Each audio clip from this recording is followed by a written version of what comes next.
반갑습니다. 저는 청년부 섬기는 금교진 목사입니다. 우리는 지금 부활절을 지나서 이제 오순절로 가고 있고요. 우리는 부활절 이후의 이야기, 사도행전으로 다시 돌아왔습니다. 그래서 오늘 말씀의 제목은 내부의 위기, 내부의 위기입니다. 우리가 살면서 위기를 다들 경험합니다. 청년들도 당연히 위기를 경험합니다. 청년들의 경우에는 위기들을 겪는 걸 옆에서 많이 사역하면서 보게 되는데요. 청년들의 위기의 특징은 그래도 좀 막 되게 다양하진 않아요. 어느 정도는 몇 가지로 정형화될 수 있다라는 걸 좀 보게 됩니다. 왜냐하면 어른들이나 시니어에 비해서 뭐 관계나 아니면 뭐 커리어나 아니면 뭐 여러 가지 뭐 건강이나 이런 거에 있어서 아직은 어려움이 그렇게 크지 않고 복잡하지 않기 때문에 조금은 심플합니다. 몇 가지 예를 한두 가지만 들어볼게요. 남자들의 경우에는 갑자기 어느 날 입영 통지서가 날라옵니다. 내 인생을 뒤흔드는 위기. 이전과 오늘이 전혀 달라지는 위기. 어제까지는 대학생 오빠였지만 오늘부터는 군인 아저씨가 되는 위기죠. 이 얘기를 하는 순간에 사실 특히 남자들은 두 무리로 얼굴 표정이 달라집니다. 지금 빙긋이 웃고 계신 분들이 계시고 또 한편은 그쵸, 표정이 그렇죠. 근데 정말 내 삶을 완전히 바꾸는 위기. 밀필자 여러분들에게 말씀을 드리고 싶어요. 군대 아주 재미있어요. 너무 재미있어요. 가면은 옷도 주고요, 가방을 메고 막 캠핑도 갑니다. 근데 조금 멀리 가요. 아주 재미있어요. 잘 다녀오시기 바랍니다. 남녀 모두가 좀 와닿을 만한 위기는 뭐가 있을까요? 남녀가 다 같이 겪을 만한 청년 시기의 위기는 이별이 있을 겁니다. 이별. 이거는 그러니까 한 세상이 다 무너져 내리는 위기죠. 이 위기 때 저의 경우에는 운동장을 뛰었습니다. 운동장을 그냥 막 새벽에 밤을, 그런 거 아시죠 여러분? 밤에 잠이 오지 않아서 밤을 이렇게 꼴딱 새우고 나면 방에 이렇게 새벽에 이렇게 빛이 들어오면 그 방에 있을 수가 없어요. 뛰어나가야 돼요. 그래서 나가가지고 새벽에 운동장을 돌면서 기도를 하는 겁니다. 막 주님! 거의 여러분 실현한 남자들은 거의 마라토너예요. 돌고 또 돌고. 주변 사람들한테 미안했지만 그런 시기가 있었다. 마라토너. 청년들의 위기는 특징이 이렇게 되게 심플하지만 되게 아프게 옵니다. 왜 그러냐면 모든 게 처음이기 때문이에요. 모든 것이 처음이고 모든 위기가 새로운 경험이기 때문에 조금 더 생생하고 아프게 그렇게 다가옵니다. 오늘 본문의 이야기도 그런 것 같아요. 오늘 본문 속의 교회도 그랬습니다. 이제 막 태어난 교회에 찾아온 위기, 아직 너무너무 젊은 교회의 위기예요. 예루살렘 교회는 적이 많았습니다. 예루살렘 교회가 급속하게 성장을 하고 있었고 이 성장에 대해서 굉장히 불안하게 여기고 두려워하는 세력들이 많이 있었어요. 외부의 적들이죠. 바리새인이라든가 서기관이라든가 아니면 종교 지도자들이라든가 여러 가지 사람들이 저걸 어떻게 꺾어놔야 되는데 라고 생각하고 미워하고 두려워하고 핍박하는 사람들이 많이 있었습니다. 그래서 사도행전 2장부터 5장까지의 이야기는 대체로 이 외부의 적들하고 싸우는 이 위기의 얘기입니다. 외부에서 찾아오는 위기를 교회가 어떻게 감당했는지 거기에 대한 이야기들이 적혀 있습니다. 그런데 이 외부에서 찾아온 위기들은 교회를 무너뜨리지 못합니다. 그런데 오늘 6장은 달라요. 오늘 6장의 이야기는요, 내부의 위기가 찾아옵니다. 바깥이 아니라 우리 안에서 발생한 위기. 6장 1절은 이렇게 시작합니다. 우리 함께 한 목소리로 읽겠습니다. 시작. 그때 제자가 더 많아졌는데 헬라파 유대인들이 자기의 과부들이 매일의 구제에 빠짐으로 히브리파 사람을 원망하니. 그때 제자가 더 많아졌는데, 그러니까 교회가 늘어났다는 얘기죠. 그리고 헬라파 유대인, 자기의 과부들, 매일의 여러분 이게 이해가 잘 되세요? 상황이 딱 그려지세요? 이게 사실 그렇게 쉽지는 않아요. 뭐냐면 뭔가 뭔 소린가 싶은 것들이 꽤 많이 있어요. 갑자기 이전에 듣지 못했던 히브리파, 뭐 헬라파 이런 얘기도 있고요. 메일의 구제는 정확히 뭔지 이건 이해하기 좀 어려운 게 어쩌면서 당연합니다. 그래서 이 한 구절을 제대로 이해하려면 예루살렘 교회의 두 가지 상황에 대해서 알아야 됩니다. 먼저는 히브리파와 헬라파 이 두 그룹입니다. 히브리파 유대인, 헬라파 유대인. 교회가 성장하면서 교회 안에 이 두 그룹이 생겨나게 됩니다. 하나는 먼저 히브리파 유대인들인데요. 이 사람들은 뭐냐면 토박이에요. 이 사람들은 토박이. 그러니까 유대 땅에서 그냥 자라가지고 쭉 살고 있던 사람들. 그 사람들이 히브리파 유대인들이고요. 또 한 그룹은 헬라파가 있습니다. 이 사람들은 여러 디아스포라 이런 표현도 있겠지만 그냥 우리가 좀 더 익숙할 표현으로 알려드리자면 이 사람은 교포들이에요. 교포들. 그래서 자기가 유대인이란 국적을 갖고는 있지만 이민을 가서 지중해 지역 아니면 헬라 문화권 쪽에서 가서 살고 있는 사람들. 그런데 명절이 되면 이제 예루살렘 성전으로 예배를 드리려고 1년에 한 번씩 이렇게 찾아오는, 그래서 여행 와 있는 사람들, 이 사람들이 헬라파 유대인인 거죠. 근데 이 사람들이 그러면 왜 지금 이 교회에 남아 있는가? 여행 가서 오는 사람들이 왜 여기 남아 있지? 그건 뭐냐면 오순절에 있었던 베드로의 설교에 굉장히 감동받아서 여기에 남게 된 겁니다. 그 사람들이 헬라파 유대인들이에요. 그리고 이 사람들의 숫자는요, 아무래도 히브리파 유대인들이 훨씬 많았고 그리고 헬라파 유대인들이 조금 적게 되어 있습니다. 헬라파 유대인들은 그렇게 잠깐 여행 와 있는 사람이다 보니까 기본적으로는요, 전반적으로 좀 가난해요. 당연하죠. 왜 그러냐면 내 모든 재산과 부동산 이런 것들이 다 해외에 있는 사람들이니까 여기에 올 때는 그래도 어느 정도의 여행 경비를 가지고 여기를 온 거 아닙니까? 그러다 보니까 이 사람들은 전반적으로 좀 가난하고 여유가 없는 사람들입니다. 그렇다면 여러분 이 구도를 아셔야 돼요. 히브리파와 헬라파, 이 두 파 중에 더 힘이 있고 좀 더 경제력도 있고 그리고 메이저한 세력은 어디일까요? 당연히 히브리파. 당연히 히브리파 사람들입니다. 그리고 두 번째는 메일의 구제라는 단어가 있죠. 메일의 구제. 여기서 말하는 구제는 마치 오늘날의 무료 급식소 아니면 밥퍼 사역 이런 겁니다. 그래서 교회에 들어온 헌금을 가지고 그걸 교회가 모아가지고 음식을 준비해서 매일매일 필요한 사람들한테 나눠주는 그런 사역을 했습니다. 마치 무슨 NGO 단체처럼 그런 구호 사역을 했다. 예루살렘 교회 당시의 그 상황에서는 말씀과 기도 사역을 제외하고는 이게 가장 중점적인 사역이었던 것으로 보입니다. 제일 핵심 사역이었고, 그도 그럴 것이 그 당시에 갑자기 교회가 너무너무 성장해서 진짜 처음엔 300명 이렇게 딱 모여있던 사람들이 갑자기 10,000명의 교회가 된 거죠. 이런 상황 가운데서 정말 가난한 사람들은 몰려오고 이 사람들 다 굶게 된 상황도 있으니까 일단은 먹여야 된다. 이들을 먹이자. 이게 첫 번째 사역이었던 거예요. 교회는 원래부터 이런 공동체였어요. 가난한 사람들을 먹인다. 힘들고 어려운 그들을 구해줘야 된다. 이런 것들이 교회의 첫 번째 방향성이었던 거죠. 지금은 그런 교회들이 없느냐 하면 그런 교회들이 있습니다.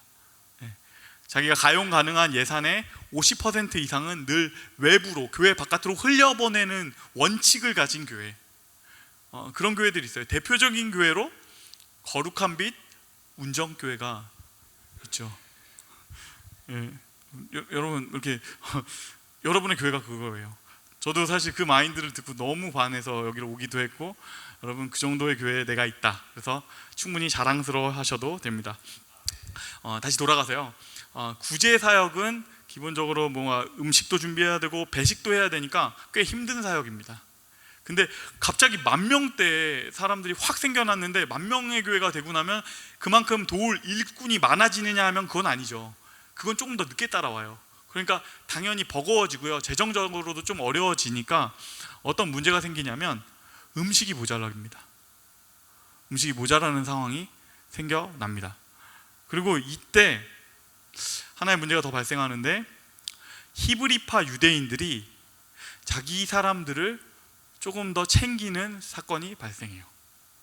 그러니까 아무리 해도 이렇게 손이 안으로 굽는다고 내가 아는 사람들 중에서 좀 더 힘든 사람들, 좀 더 어려운 사람들, 그 사람들 먹이게 되는 게 좀 인지상정이잖아요. 그러니까 그들을 먼저 챙기는 일이 발생했고요. 그렇게 되면 이제 그 뒤에 남겨진 사람들, 못 먹게 되는 사람들이 생기죠. 그들이 누구죠?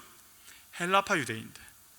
그러니까 여기서 우리가 과부들이라는 표현이 되어 있는데, 이거는 그냥 간단하게 우리가 앞으로 과부들이라는 표현이 나오면 거의 이렇게 기억하시면 돼요. 극빈층을 의미합니다. 자기가 무슨 재산이나 이런 게 거의 없는 사람들, 그래서 꼭 이게 아니면 굶을 수밖에 없는 그런 사람들, 그 사람들이 굶게 되는 일이 생겨나요. 그래가지고 이 사람들이 원망한다, 원망을 하기 시작했다. 이게 바로 교회 지금까지 그 1절에 나왔던 상황입니다. 이제 이거는 교회의 문제로 커집니다. 그냥 단순하게 그냥 몇 사람이 밥 못 먹은 게 아니라 이게 심각한 교회의 위기로 발전하기 시작해요. 왜 그러냐면 이거는 교회를 분열하는 일이 되기 시작한 겁니다. 교회가 찢어지는 상황, 교회 안에 두 파가 생기고 서로가 서로를 미워하고 그렇게 되는 상황이 이제 발생하기 시작한 것이죠. 여기서 우리가 히브리파 유대인들을 우리가 아주 이해 못하느냐 하면 그렇게 이해 못할 건 아니에요. 왜 그러냐면 대부분의 헌금이 히브리파 유대인들에게 나왔어요. 99.9%가 히브리파 유대인들에게서 나온 헌금입니다. 히브리파 유대인들 중에 감동이 된 사람들이 자기의 집과 땅을 팔아가지고 이들을 먹이는 거예요. 그러니까 조금은 그렇게 할 수 있지 않아? 라는, 헬라파 유대인들이 그걸 못 먹게 된 상황에 대해서 거기서 막 원망하는 거에 대해서 히브리파 유대인들은 호의를 계속해 주니까 이제 권리가 된 건가? 라는 생각을 할 수 있겠죠. 그리고 또 한편으로 헬라파 유대인들은 당연히 섭섭하죠. 누군가 먹고 있고 나는 쫄쫄 굶고 있는 사람들이 옆에 보이면 당연히 마음 상하는 거 아닙니까? 그리고 이 상황을 흐뭇하게 미소를 지으며 보고 있는 존재가 한 명 있습니다. 누구죠? 사탄. 사탄이 이 상황을 아주 그냥 기분 좋게 보고 있어요. 사탄 입장에서는 완전 이건 뭐랄까, 바둑에서는 꽃놀이패예요. 내가 손 안 대고도 코 풀 수 있는 그런 상황들. 와, 내가 애쓰지 않고도 교회를 찢어 놓을 수 있는 상황이 생긴 거죠. 가장 원하는 교회 분열의 방법을 그들이 알아서 하기 시작했네. 그러니까 사탄 입장에서는 어떤 쪽이라도 다 괜찮아요. 히브리파가 이기면 그건 그것대로 좋고요. 그리고 헬라파가 이기는 것도 그것도 나쁘지 않고, 히브리파와 헬라파가 계속 싸운다, 그건 더 좋고. 그러니까 사탄 입장에서는 너무 기분 좋은 상황이 생긴 겁니다. 교회 내부의 위기, 사탄의 가장 좋아하는 상황이 발생했다. 우리 함께 이 문장을 읽어볼까요? 시작.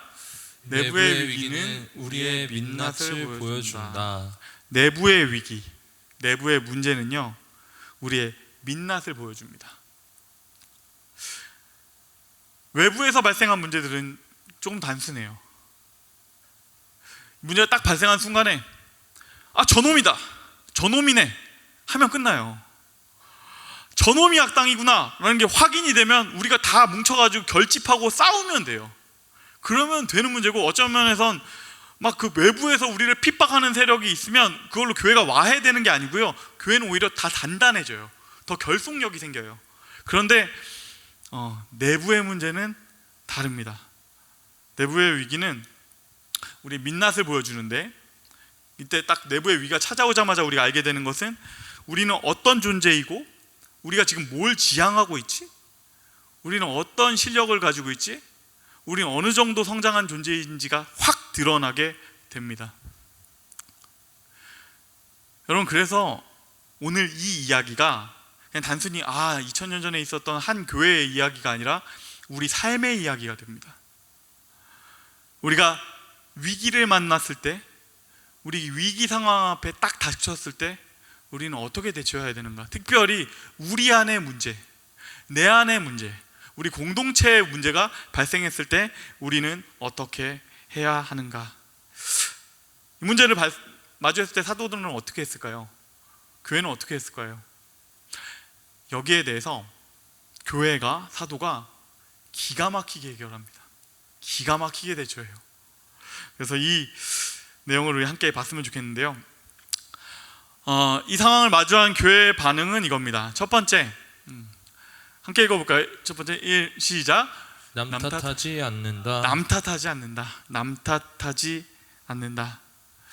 사도들이 이 문제를 딱 발견했을 때 남 탓하지 않았습니다. 문제의 원인을 어떤 특정 사람의 이름에서 막 찾아내지 않았어요. 그것보다는 우리 안의 문제를 찾아내려고 애쓰고 있었습니다. 우리의 잘못으로 돌립니다. 사실 우리가 사역을 해봐서 알고, 그리고 우리 모두도 알겠지만 가장 쉬운 방법은 이게 아니에요. 가장 쉬운 방법은 그냥 딱 한 사람을 찝어내는 겁니다. 딱 문제 발생하면 어떤 놈이 그런 일을 했어요? 그 사람을 누군 특정하고, 그리고 그 그룹의 리더는 누구예요? 그걸 확인하고, 그리고 그 사람을 불러내면 되겠죠. 그래서 그렇게 찍어내는 방식이 충분히 사실은 가능하고 어떤 면에서는 가장 효율적인 방식이다. 그런데 사도들이 그렇게 하지 않습니다. 우리에게 뭔가 문제가 있다. 그리고 우리에게 이렇게 자기에게 스스로에게 물어보기 시작합니다. 이 문장 함께 읽겠습니다. 시작. 나는 하나님 앞에 바로 서 있는가? 나는 하나님 앞에 바로 서 있는가? 이렇게 묻습니다. 여러분, 이게 교회입니다. 이게 교회의 방식이고 이게 성도의 기본적인 방식입니다. 스스로에게 물어보는 것이에요. 위기가 닥쳤을 때 나는 지금 하나님 앞에 바로 서 있는가? 성경은 우리에게 물어보는 것이에요. 너는 하나님 앞에 바로 서 있는가? 그리고 두 번째입니다. 함께 읽겠습니다. 시작. 우선순위를 회복한다. 우선순위를 회복한다. 사도들이 아까 방금 전에 그 질문 있죠? 그 질문을 던진 다음에 우선순위를 확인합니다. 우선순위. 그렇게 해서 답을 찾아가는 과정을 갔는데요. 이것을 2절에서 4절까지의 말씀 함께 읽겠습니다. 시작. 12사도가 모든 제자를 불러 이르되 우리가 하나님의 말씀을 제쳐놓고 접대를 일삼는 것이 마땅하지 아니하니 형제들아 너희 가운데서 성령과 지혜가 충만하여 칭찬받는 사람 7을 택하라. 우리가 이 일을 그들에게 맡기고 우리는 오로지 기도하는 일과 말씀 사역에 힘쓰리라 하니. 아멘. 사도들이 발견해요. 우리가 말씀에 전념하지 못했다. 우리가 말씀에 전념하지 못했구나. 이걸 발견하고 그렇다면 도울 사람을 세워야겠다라는 해결책을 만들어냅니다. 이 부분이 우리에게 가르쳐주는 것이 있습니다. 다음 문장 우리 함께 읽겠습니다. 시작. 바쁜 것보다 중요한 것을 먼저 해야 한다. 바쁜 것보다 중요한 것을 먼저 해야 됩니다. 가끔 저는 어머니한테 전화가 올 때가 있어요. 저희 어머니도 목사님이시거든요. 그래서 아버지도 목사님, 어머니도 목사님. 그래서 두 분이 사역자로서 저에게 충고의 전화를 번갈아 가면서 하시곤 하는데 어머니한테 가끔씩 이렇게 딱 뭔가 그 쎄한 날이 있어요. 그날 딱 전화 오면 바로 딱 이 한마디를 딱 하고 끊으세요. 뭐라냐면 금목사, 바쁜 것보다 중요한 거 먼저 해야 돼. 바쁜 것만 하다 보면 우울감이 와. 딱 이러고 딱 끊으세요. 사역하면서 너무 귀한 일을 하지만 저도 가끔 그럴 때가 있습니다. 우선순위가 흔들릴 때가 있어요. 가장 중요한 게 뭔지 사실은 알고 있어요. 사역자 그런 겁니다.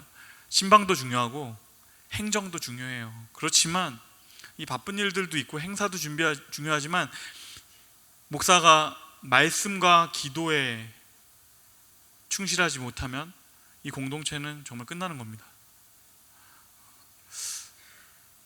너무 바쁘다 보면 근데 이걸 흔들릴 때가 있어요. 이거 알면서도 놓칠 때가 있어요. 여러분, 근데 저만 그렇습니까? 사실 우리 모두가 그럴 때가 있지 않습니까? 각자 학생으로서 아니면 직장인으로서 가정의 일원으로서 삶의 자리에서 각자의 우선순위가 있는데 바쁜 것 하다가 진짜 중요한 것들 놓칠 때가 우리 모두에게 있다라는 것이죠. 그러니 우리 오늘 말씀을 통해서 성경이 알려줍니다. 여러분, 위기가 닥치면 더 본질로 돌아가야 됩니다.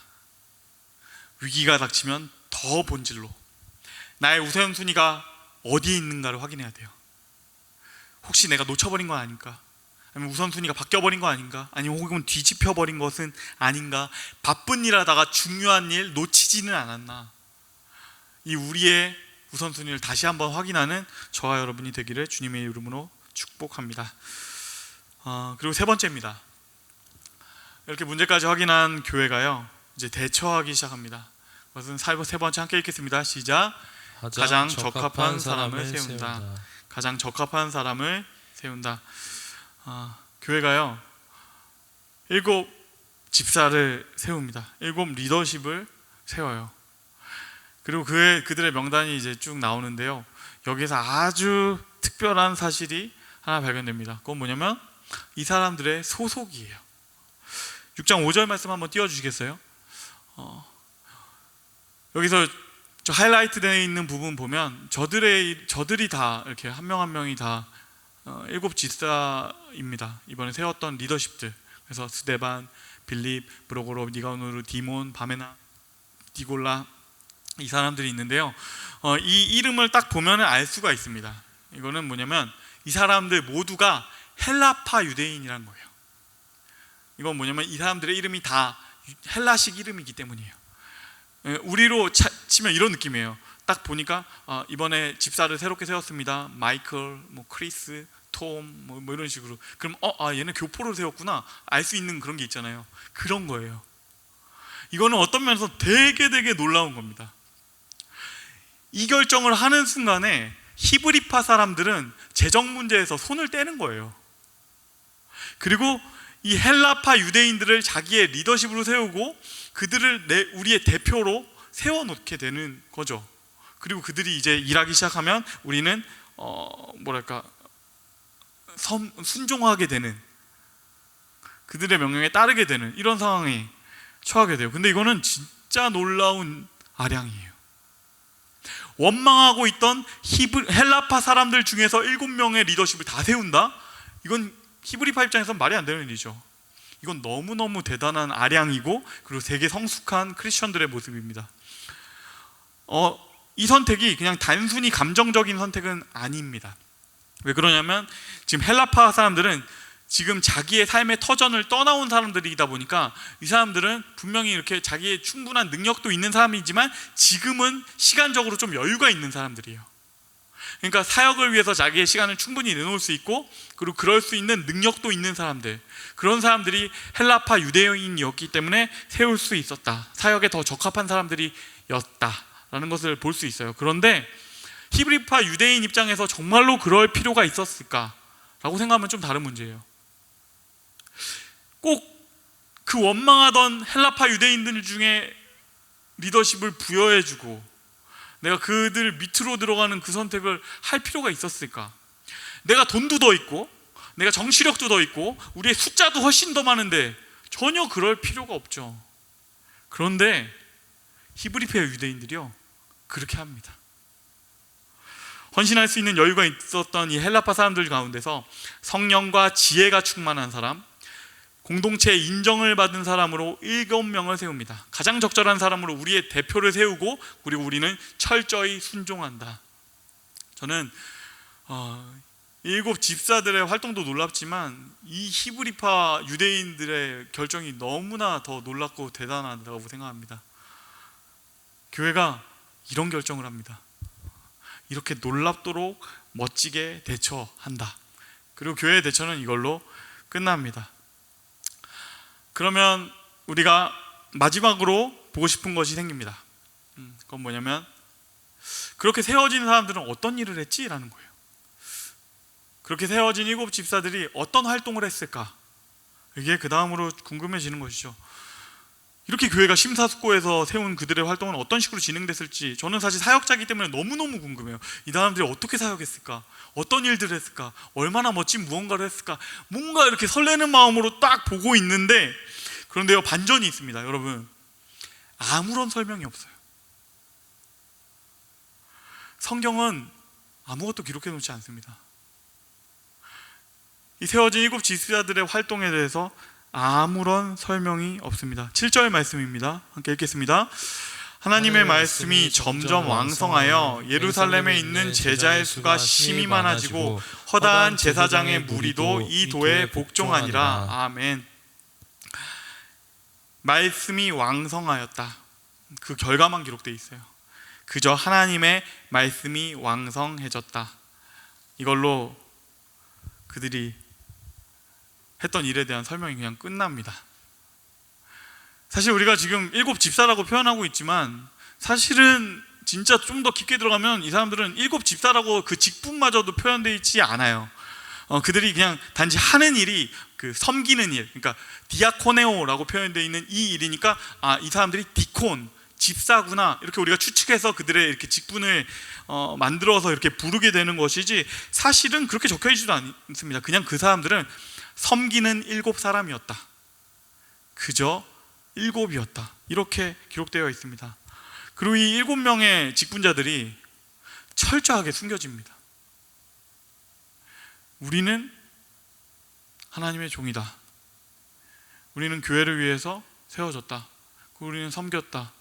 이 정도의 이야기만 남겨놓고 아무것도 자기들이 했던 고생, 자기들이 했던 사역, 자기들이 했던 열심, 그 과정에 있었던 많은 일들 있었을 게 분명하거든요. 10,000명 단위의 교회를 갑자기 섬겨야 되는 과정 얼마나 힘들겠습니까? 얼마나 다사다난했을까요? 책으로 써도 썼을걸요? 그런데 아무것도 기록하지 않아요. 그저 그냥 숨겨져 버립니다. 세워진 리더들이 자기들 하나도 드러내지 않는다. 사랑하는 여러분, 저는 이 장면에서 사탄의 너무너무 실망하는 표정을 보게 됩니다.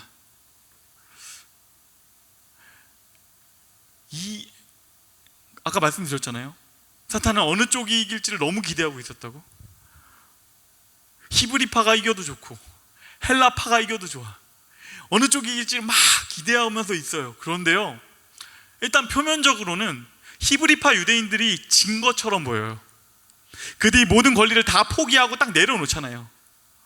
그러니 그들이 어떤 면에선 진 것처럼 보인다. 그런데 그걸 해서 이제 승리한 쪽이 있잖아요. 헬라파 유대인들. 근데 그들이요, 아무것도 드러나지가 않아요. 그들도 그냥 패배한 사람처럼 자기 기록이 하나도 적혀있지 않아요. 이제 힘을 가졌는데 힘을 하나도 쓰지 않고, 힘을 가졌는데 군림하려 들지 않고. 그러니까 결과적으로 히브리파 유대인 그들은 지고, 헬라파 유대인은 지고, 교회는 이깁니다. 히브리파 유대인들은 패배하고 헬라파 유대인들은 패배하고 교회는 승리하였다.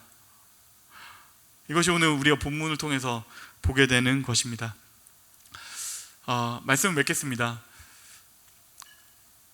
오늘 이 설교 준비하면서 가슴 뛰는 이야기를 막 읽으면서 진짜 멋있는 교회, 진짜 위대한 교회, 이 교회는 정말 너무 멋지다 라는 생각은 했지만 동시에 마음속에서 하나님께 되게 혼나는 느낌이 들었어요.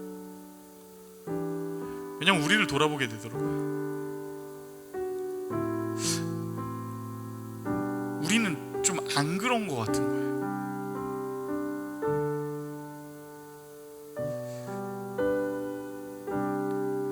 이 초대교회 사람들이, 7 집사들이 했던 것처럼 주님만 드러나고 나는 철저히 숨겨지는, 그것으로 나는 충분한 사람들, 우리가 정말 그런가 라고 생각하면 우린 너무 안 그러는 것 같은 거예요. 그렇지만 우리는 안 그래도 됩니까? 초대교회만 그렇고 7 집사만 그렇고 우리는 안 그래도 됩니까? 그럴 수는 없다라는 것이죠. 질문이 계속 드는 거예요. 우린 교회를 왜 오지? 어떤 청년들은 아니겠지만 많은 숫자의 청년들이 이렇게 교회에 와요. 예수께 멘탈을 케어받고 세상에서 성공하기 위해서 여기는 오나? 세상에서 열심히 일해야 되는데 그냥 잠시의 평안함을 위해서 오나? 나는 나 잘 되려고 이 교회에 오고 있나? 난 내가 잘 되려고 예수를 믿나? 물론 초신자들은 그럴 수 있어요. 처음 시작은 그럴 수 있어요.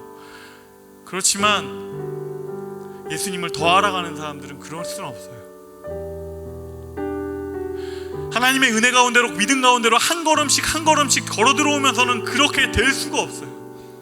왜냐하면 그분을 계속해서 경험하게 되니까, 그분을 계속해서 알아가게 되니까. 그분을 경험하게 되면 우리 가운데 발생하는 것이 있어요. 예수의 사랑을 깨닫게 됩니다. 예수님의 은혜를 경험하게 됩니다. 그리고 우리는 그 부활하신 예수님께로 돌아가게 돼요. 그분이 그러실 이유가 없는데, 그분이 그러지 않으셔도 되는데 왜 이렇게까지 나를 사랑하시나? 이 말도 안 되는 은혜에 너무 감격하고, 이 말도 안 되는 사랑에 항복하게 되고, 그렇게 해서 주님께서 주신 것들이 내가 드릴 수 있는 어떤 것보다 훨씬 크구나, 그것을 깨닫게 되고 나면 우리가 고백하게 되는 것은 모든 것이 주님으로부터 왔으니 모든 것을 주님께 맡겨드림이, 올려드림이 마땅합니다. 이 고백하게 되는 것이 성도의 삶 아닙니까? 그런데 우리는 과연 그런가? 사랑하는 여러분, 우리가 그 고백하게 되기를 원합니다. 초대 교회처럼, 일곱 집사처럼, 히브리파 유대인들처럼 그 주님이 너무 좋아서 나는 숨겨지는, 그 주님 너무너무 사랑해서 나는 철저히 숨겨지는, 그 주님이 너무너무 귀해서 나는 완전히 보이지 않아도 괜찮은, 그 사랑에 온전히 젖어 있는 저와 여러분이 되기를 주님의 이름으로 축원합니다.